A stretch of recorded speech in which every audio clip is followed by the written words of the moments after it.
Ventura, I'm Dr. Chris Landon, the host of Get Moving TV.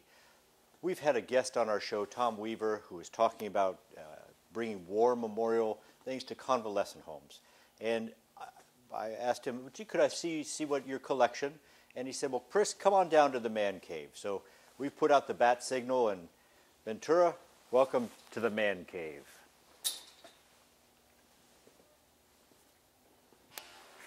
Hello, Dr. Landon. Hi, Tom. Well, thank you for bringing us to the man cave. Tell us a little bit about how you started on this, and then we'll take a look at your... Well, it's an accumulation of a lot of collectibles that I have had through years, and of course I'm always enhancing it for my displays. Well, let's go on in. Okay, there's a lot to look at.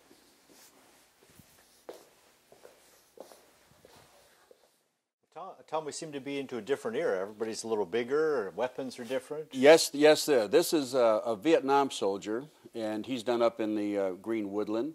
The Vietnam soldiers, of course, had a lot of higher tech equipment, and they geared up a lot heavier. They carried more magazines, etc. And also they went to the M16.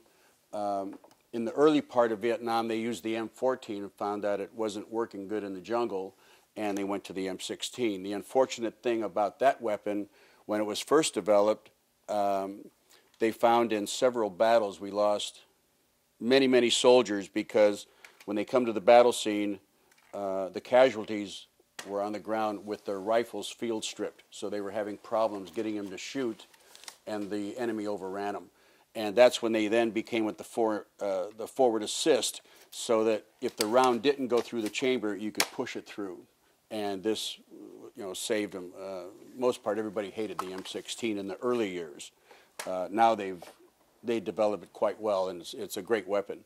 But these guys were geared out with hand grenades and naturally 45s. They had earplugs.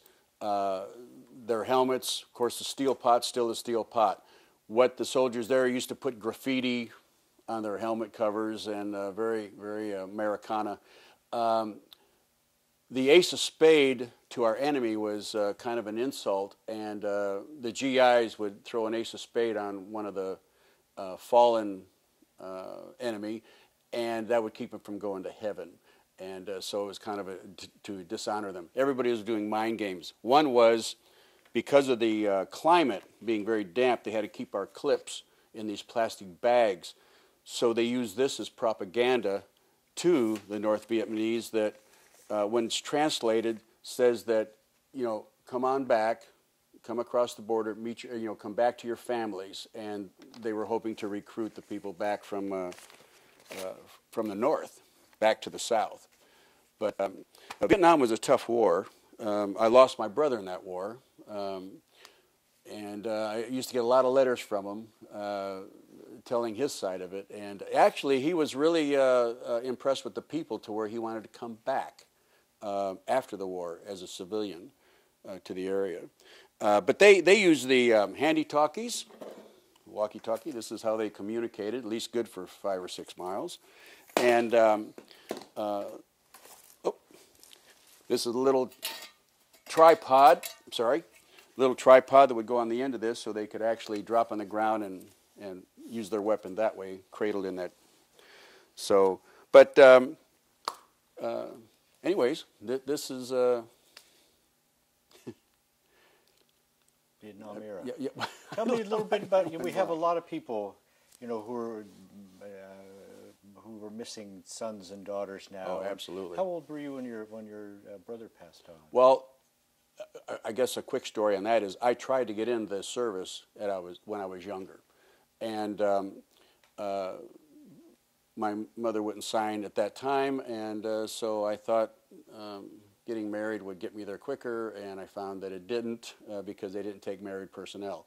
So my younger brother was right behind me.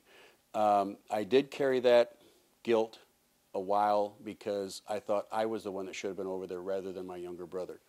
And when he didn't come back, it really, really hit hard. But yeah, he was 19 when he was killed, and at that time I was 23.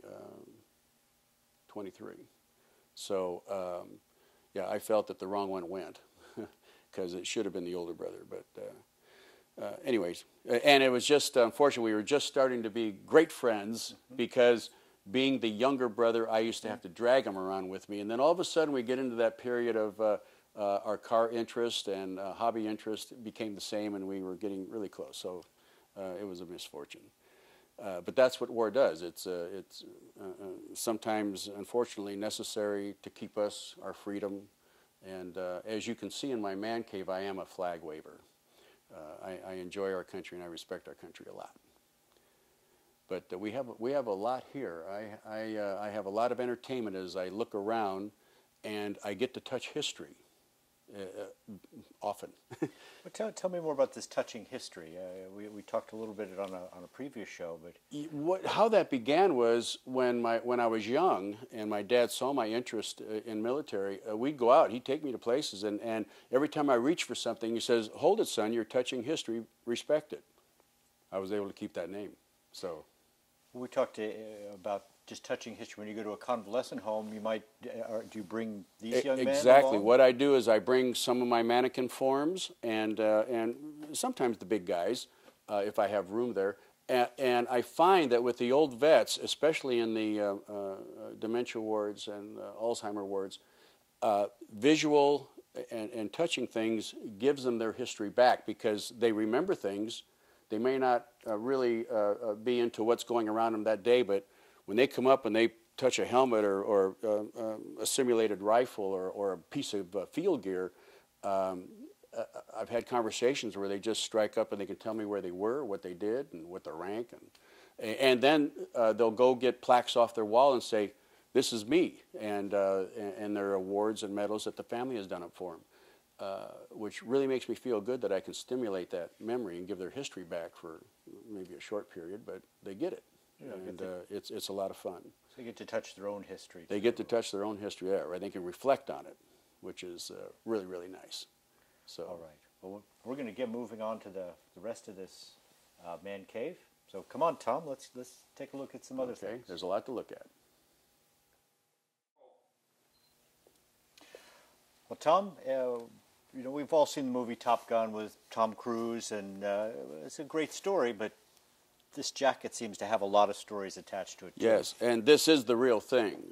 He not only was a Top Gun pilot, he actually taught in the Top Gun school, also flew with the Blue Angels, and his history is in Vietnam, he was awarded the Medal of Honor, and his code name was Fish. And an interesting thing about Jerry is that he married one of the original Musketeers, Darlene, and an absolute beautiful, wonderful lady. And when she was on TV, she was about this short, and she is still about that short, just as cute as a bug. And she told me the story about Jerry, that he got this award in Vietnam for saving 20 people. And he never bragged, and matter of fact, he never bragged about having the award, and he always felt that he didn't deserve it. It's the 10 he didn't save, he said, should have gotten the award, and was always very uncomfortable about it. And she learned over the years not to mention it because that would anger him, that he'd have to explain. So he kept that very private, and as many of the recipients do. It's just something they're not totally proud of. They do what they think is natural to save a fellow man, and they get awards for it. But he was really a colorful guy, and this is how he wore it right here. And he had the jacket made for his wife, Darlene, the same way so they could walk together. And these are the duty stations he was always a part of. So, and all these patches all over his jacket are true patches of all the units he was at. And So Desert Storm, Desert Shield, Saudi Arabia, Vietnam, Mas El Toro, 29 Palms, Camp Pendleton, Cherry Point, Quantico, Paris Island. I see pistol expert, rifle expert. Yeah, his wings. And this is a combat air, and of course he's a full bird colonel. And how I accumulate my stuff is certainly I purchase a lot of it, and a lot of it is donated. I respect what I get. It comes to a good home with fellow soldiers, and so I'm constantly looking to enhance my collection, and so I take pride in equipment like this. We'd spoken earlier how you go to convalescent homes. Is there anywhere in Ventura, are there shows or anything where people might see this at a gun show at the... Well, there's, other than what I display, no. Military stuff shows up at gun shows, yes. And actually that's one of the places I find some of my rare items that, myself personally, I feel family treasures are a treasure. But there are some families that don't have room for it, don't know how to deal with it, and at least by buying it or whatever, I have a place to offer and keep the respect up because it's all honorable stuff. It's just a part of American history. So they, in a place of honor. In a place of honor, exactly. All right. Well, let's move on to the next, Tom.